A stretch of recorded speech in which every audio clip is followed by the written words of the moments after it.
부활하신 주님이 찾아오셔서 강조하고 강조해 주신 말씀, 오늘 3번이나 부활하신 후에 제자들에게 하시는 말씀, 그 19절 끝에 너에게 평강이 있을지어다. 21절에 너에게 평강이 있을지어다. 또 26절에 너에게 평강이 있을지어다. 부활하셔서 하고 싶은 말씀이 참 많으실 터인데도 불구하고 평강을 3번씩이나 이렇게 강조해서 말씀을 하십니다. 누가 주시는 평강이냐는 겁니다. 사단이가 준 위장된 평강도 있습니다. 그러나 하나님이 사랑하는 사람들에게 주시는 평강도 있습니다. 평강을 이야기를 할 때 은혜 입은 사람들에게 반드시 주어지는 평강. 그래서 바울이 편지를 써서 보낼 때마다 인사말로 썼던 말 기억해 보십시오. 하나님과 우리 주 예수 그리스도의 종된 나 바울이 누구누구에게 내가 편지를 보내는데 너에게 은혜와 평강이 있을지어다. 은혜를 입었으면 반드시 나타나게 될 평강이 있을지어다라고 선포를 합니다. 그 선포의 근거가 바로 부활하신 주님이 하셨던 말씀을 근거로 하신 거라고 생각을 하시고, 누가 주시는 평강인가? 요한복음 1장에서 이미 예수님은 창조주 하나님이시다라고 소개를 합니다. 창세기 1장에서도 하나님이 가라사대 빛이 있으라 하시면 빛이 있었고, 그 역할을 예수님이 하셨는데 세상을 창조하신 주님이 내게 주신 평강, 어떤 의미가 있을까? 세상을 사랑하는 사람들에게 반드시 아담 이후에 타락한 모든 인생들에게 필요한 것, 절대적으로 받아야 돼서 가지고 있어야 되고 누려야 될 만한 가치 있는 것 중에 하나가 평강이다라고 생각을 합니다. 부족함이 없는 것, 평강은 샬롬, 부족함이 없는 것, 안전한 것을 이야기를 합니다. 부활하신 후에 사람으로 이 땅에 계실 때는 이 평강이라는 말씀을 안 하세요. 부활하시고 난 후에 제자들에게 오셔서 반복적으로 너에게 평강이 있을지어다, 너에게 평강이 있을지어다, 너에게 평강이 있을지어다. 부활하신 주님이 제자들에게 복음을 위하여 살아야 될 사람들에게 반드시 주고 싶은 것, 샬롬입니다. 그렇다면 여러분과 저도 반드시 부활하신 주님으로부터 공급받아야 될 첫 번째 것, 평강이라고 생각을 하시고 구하십시오. 주실 때 받으십시오. 요한복음 16장에서 예수님은 이 평강을 주시기 전에 이렇게 말씀합니다. 너희가 세상에서 환난을 당하나 담대하라. 내가 세상을 이겼노라. 세상을 이기신 후에 주님이 사랑하는 제자들에게 주시고 싶으신 것, 평강입니다. 세상에서 늘 패배하고 사단마귀에 속고 사는 사람들에게는 이 평강을 기대할 수도 없고 생각할 수도 없습니다만은 세상을 만드실 뿐만 아니라 세상에서 이기신 주님이 주시는 평강,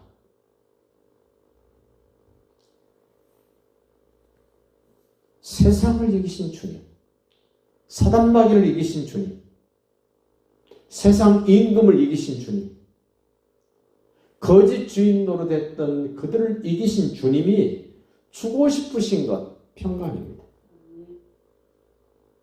좀 더 넓게 생각해 보십시오.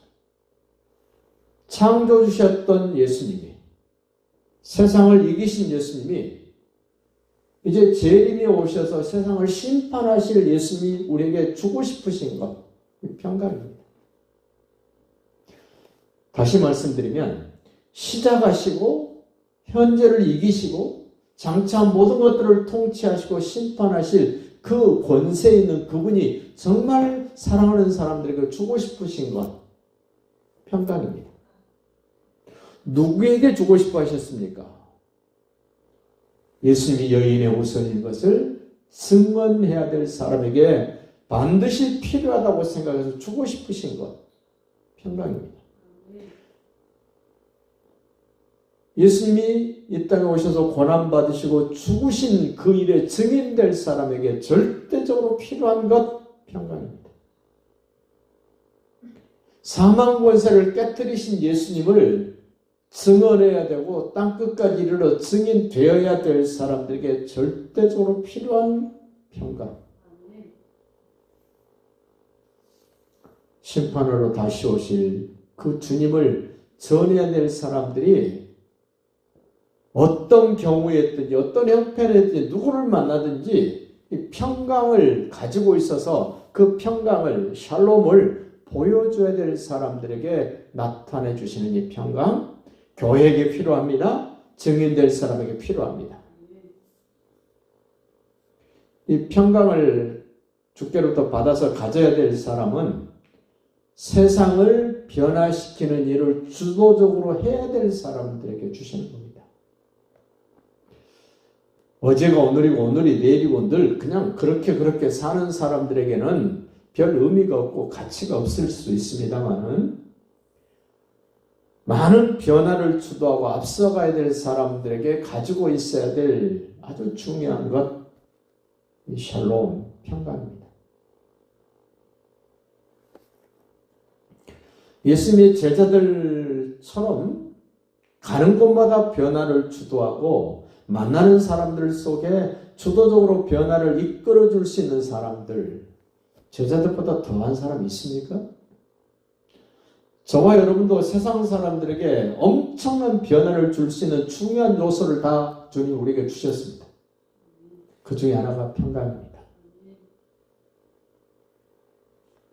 한 번 더 기억해 보십시오. 이 제자들이 이 땅에 하나님의 나라를 세워야 될 사람들입니다. 하나님의 나라를 위하여 살아야 될 사람들에게 반드시 있어야 되는 것, 필수적으로 가지고 있어야 될 것이 평강입니다.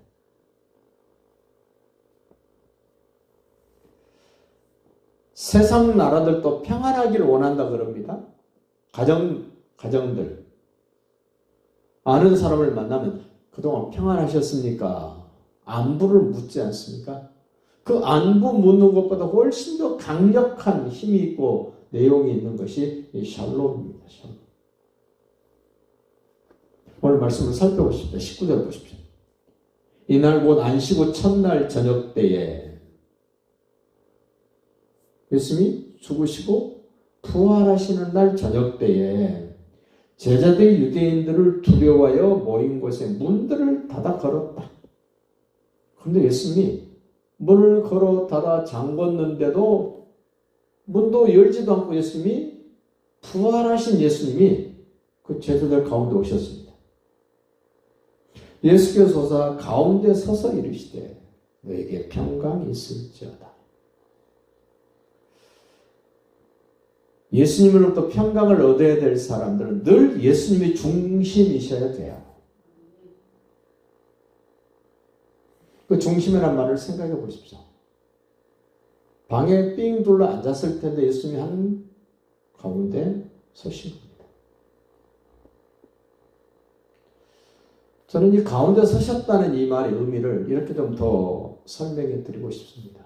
요한복음 8장의 간음 현장에서 잡혀온 여인,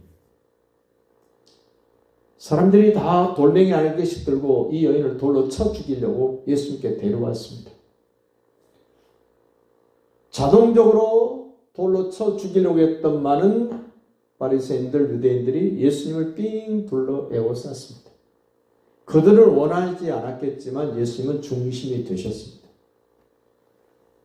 그 잡혀온 여인도 예수님 때문에 한 중심 가운데 있습니다. 그때 주님이 말씀합니다. 죄 없는 자가 먼저 돌로 쳐라. 돌멩이라고 다 갑니다. 그때 주님이 그 여인에게 하신 말씀. 둘러봐라. 아무도 없다. 나도 너를 정죄치 아니하니 가서 다시는 죄를 짓지 말라. 돌에 맞아 죽을 뻔했던 여인이 역사의 중심이 되고 모든 사람의 중심이 되는 예수님께 왔더니 자기가 죽기는커녕 오히려 중심 인물이 되어버렸고 아무런 문제 없이 예수님께서 용서해 주시는 것. 그 여인의 죄는 이미 드러났습니다. 예수님께도 인정했습니다. 그러한 사람을 다시는 정죄하지 않겠다 그러면서 평강을 주십니다. 하나님의 나라를 위하고 변화를 주도하고 좀 더 주님의 증인 되기를 원한다면 항상 내 의식 속에는, 내 삶 속에는 예수님이 항상 중심이 되셔야 돼요. 예수님이 중앙에 계셔야 됩니다. 한쪽 사이드로 예수님을 몰아세우지 않기를 바랍니다. 바삐 살다 보면 예수님이 한쪽에 어디 가 계시는지도 모르고 삽니다. 어쩌다 정신 차려보면 자기가 중심이 되어버렸습니다. 예수님은 언제나 시작하실 때도 중앙이었고 지금도 중심 인물이고 나중에 심판하실 때도 주인공이십니다.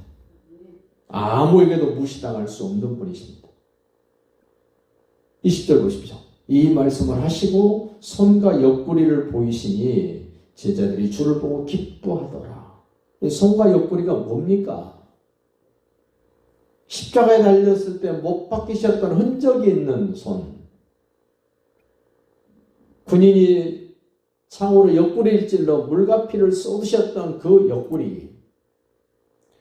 확실하게 예수님이 죽으셨다는 생생한 증거거리가 있는 손과 옆구리를 확인해 주셨습니다. 봐라. 너희들을 위하여 십자가에 못 박히고 물과 피를 쏟아 죽은 예수? 근데 지금 살아있다? 우리는 기억해야 됩니다. 세상 모든 종교의 창시자들이 다 죽어 있습니다. 무덤에 다 갇혀 있습니다. 근데 기독교만 죽은 신을 믿는 것이 아니라 살아서 지금 우리와 함께 하시는 유일하신 신을 믿는 기독교? 모든 종교는 죽은 신을, 죽은 창시자를 믿고 있는 종교입니다. 근데 우리 기독교는 죽은 존재를 믿는 것이 아니라 살아 계셔서 내 인생의 중심이 되시는 그 예수님을 신뢰하는, 그 주님을 사랑하는 그분의 지시, 통치를 받는 유일한 종교가 기독교입니다. 다른 종교는 없습니다. 공자의 무덤도 그대로 있고요. 맹자의 무덤도 그대로 있습니다. 석가의 무덤도 그대로 있습니다. 그런데 예수님의 무덤만 없습니다. 그 21절도 보십시오. 예수께서 또 이르시되 너에게 평강이 있을지어다.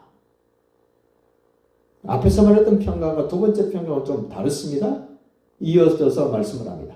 아버지께서 나를 보내신 것 같이 나도 너희를 세상으로 보낸다. 아버지가 나를 세상으로 보낸 것처럼 나도 너희들을 세상에 보내는데 그 세상으로 보냄받은 너희에게 반드시 필요한 것이 샬롬이다. 평강이다. 우리가 이 샬롬을 가지고 가면 우리 주변의 사람들이 보고 느낄 겁니다.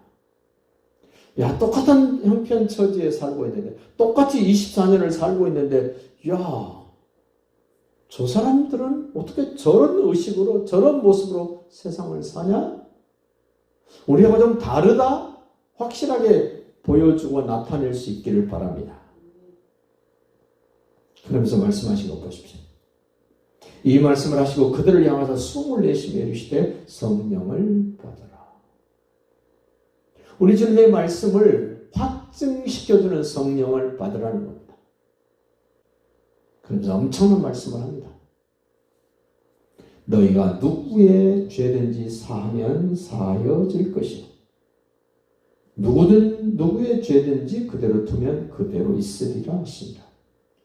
예수님이 가진 권세를 복음의 증인되는 사람들에게, 하나님의 나라를 세워야 될 사람들에게, 많은 변화를 주도해야 될 사람들에게 엄청난 권세를 줍니다. 죄 사함을 얻을 수 있는 권세, 죄를 그대로 두면 그대로 있을 수밖에 없는 권세. 제자들은 주님께로부터 이런 권세를 위임받았습니다. 위임해 주신 권세를 그대로 위임받은 겁니다. 여러분과 저도 창조하신 주님으로부터 평강을 공급받았다면, 세상을 이기신 예수님으로부터 평강을 공급받았다면, 심판주로 오실 그 예수님으로부터 평강을 공급받으셨다면, 우리는 말씀 그대로 아버지께서 예수님을 세상에 보내신 것처럼 우리도 예수님이 보내신 곳으로 가야 됩니다. 예수님이 만나야 될 사람에게 가라 그럴 때 가서 만나야 됩니다. 그럼 그 사람들에게 가서 줄 수 있는 게 뭐겠습니까? 이 평강입니다. 주셔서 내가 가지고 있는 것. 예수님이 내 죄 용서하시고 내 죄 사하신 그 증거를 가지고 있기 때문에 그것을 우리는 줘야 됩니다. 없는 것을 주려고 애쓰면 힘들고 어렵습니다. 그러나 주님이 내게 주셔서 가지고 있는 것을 줄 수 있을 때 여유롭습니다. 편안합니다. 담대합니다. 저와 여러분이 좀 편안하게 할 수 있는 일, 궁색하게 쩔쩔쩔 매면서 하지 않아도 되는 일, 하나님의 나라의 일입니다. 예수님을 나타내는 일입니다. 다른 사람들에게 평강을 전하는 일, 예수를 전하는 일, 회개와 더불어 죄 사함을 선포하는 일, 우리 주님이 기대하시는 일입니다. 우리 모두가 그 일을 기쁨으로 감당할 수 있기를 예수님의 이름으로 축복합니다.